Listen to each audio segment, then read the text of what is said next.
अगली बड़ी खबर हम आपको देते हैं। सुप्रीम कोर्ट ने बीसीसीआई के अनुराग ठाकुर को पद से हटा दिया है।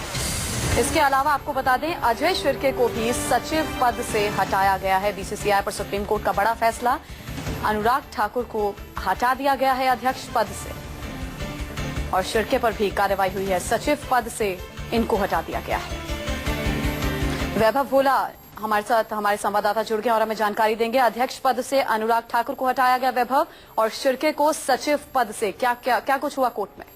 जी बिल्कुल, जिस तरीके से जोशना मैं आपको बताना चाहूंगी, एक बहुत बड़ा फैसला नए साल के दूसरे दिन सुप्रीम कोर्ट ने देश में क्रिकेट को चलाने वाली संस्था बीसीसीआई पर लिया गया है। बीसीसीआई के अध्यक्ष अनुराग ठाकुर और सचिव अजय शिर्के को बीसीसीआई ने सुप्रीम कोर्ट ने हटा दिया गया है। अब ये दोनों जो ऑफिस बेयरर्स थे, अब बीसीसीआई का काम जो है नहीं संभाल पाएंगे। इनको तुरंत ये पद को खाली करना पड़ेगा। मैं आपको बता दूं, जो पिछले काफी दिनों से ही चल रहा था, सुप्रीम कोर्ट में जो मामला गया हुआ था बीसीसीआई के खिलाफ, उस पर अनुराग ठाकुर पे जो आरोप था वो ये था कि उन्होंने आईसीसी चेयरमैन आईसीसी से एक लेटर मांगा है। वैभव, आपको रोकना चाहेंगे, मेरे वरिष्ठ सहयोगी मानक गुप्ता मेरे साथ जुड़ गए हैं। इनसे पहले बातचीत कर लेते हैं। मानक, बीसीसीआई के अध्यक्ष पद से अनुराग ठाकुर को हटा दिया गया है और अजय शिर्के पर भी कार्रवाई हुई है। सचिव पद से इन्हें हटाने का सुप्रीम कोर्ट ने फैसला सुनाया है। देखिए, बहुत सिंपल सी बात है और दर्शकों के लिए भी हम आसान शब्दों में अगर समझा दें तो सुप्रीम कोर्ट की लोढ़ा कमेटी ने सिफारिशें की थी कि बीसीसीआई में रिफॉर्म्स लाने पड़ेंगे, बीसीसीआई में सुधार करने पड़ेंगे। अब इतनी सारी रिकमेंडेशंस लोढ़ा कमेटी ने जो सिफारिश की थी, उनमें से एक भी बीसीसीआई मानने को तैयार नहीं थी। खास तौर से कुछ 4-5 ऐसी बड़ी बड़ी रिकमेंडेशंस हैं जिनमें 1 मैन 1 पोस्ट थी, यानी एक आदमी एक ही पद पर रह सकता है, एक स्टेट से एक ही वोट आ सकता है। अभी एक ही स्टेट में कई वोट हैं।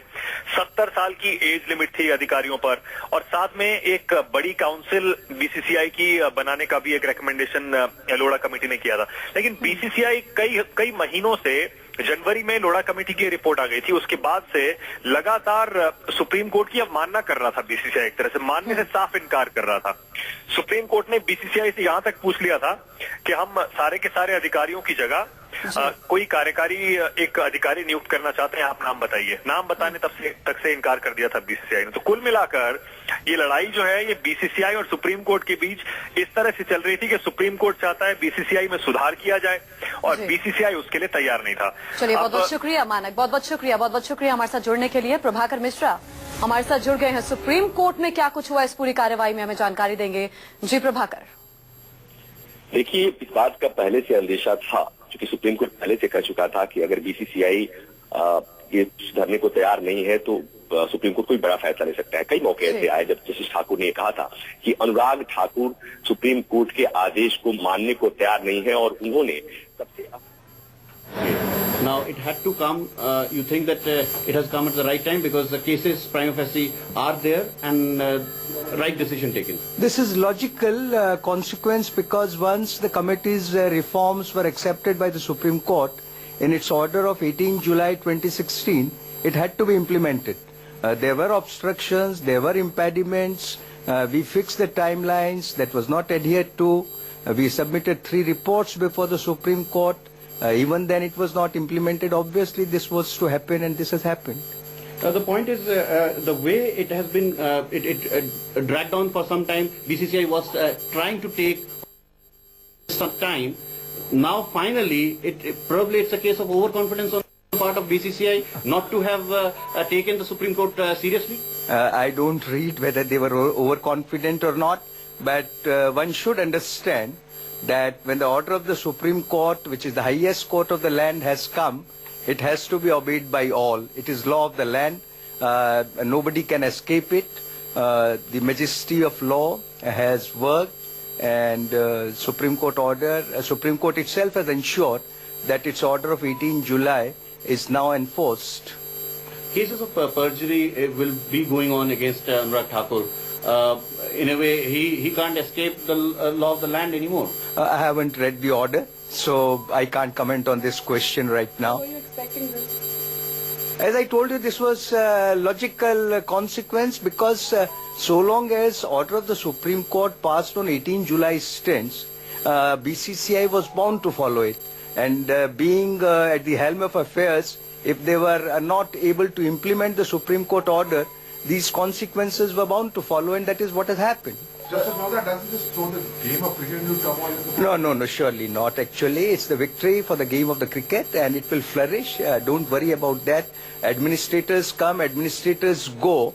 But ultimately it is for the benefit of the game and game will flourish, I'm very sure. Sir, is your role over now? Because the Supreme Court has also asked that an interim committee be set up. Sorry, again, I haven't read the order, but surely if that's what we would like, that the committee's role is over. As a matter of fact, it was over. Once we submitted our report on 4th January 2016, it was only by 18 July that committee was revived as we were asked to implement the order. Accordingly, we fixed the timelines, but still we were unsuccessful. The order of the Supreme Court remained unimplemented, and it is for this reason I think this is the first step towards implementation of the order of 18 July 2016. Justice Loda, does this now set a precedent for even other associations, other national sports federations to get their act together, or the Supreme Court will put them in their place? Look, I'm not aware of the rules which govern the other federations, but surely the report which we submitted and the order of the Supreme Court should work as a template for other sports organizations. Does this now set a precedent for good governance as far as sports bodies are concerned in India? I hope so. Okay. Thank you. Thank you.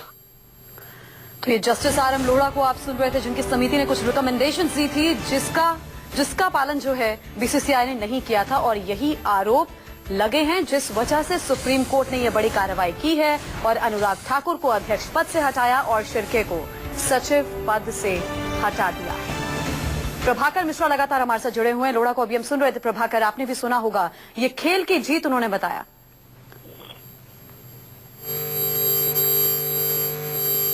Thakur के और उनके bench के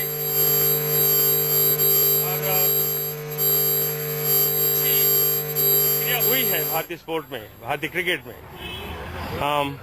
हम सबको इसको welcome करना चाहिए। सिर्फ 2-4 क्रिकेट के खिलाड़ी नहीं, जो क्रिकेट फॉलोइंग पब्लिक है, उनको भी अंदाजा हो जाना चाहिए कि किस अंधेरे में बैठे थे।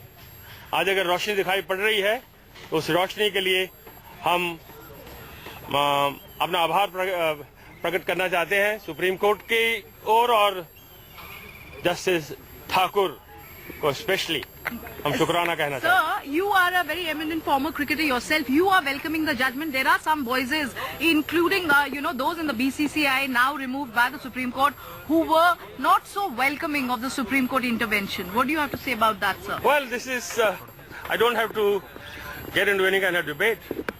Is there any room for debate, to be honest? No. This is full and final.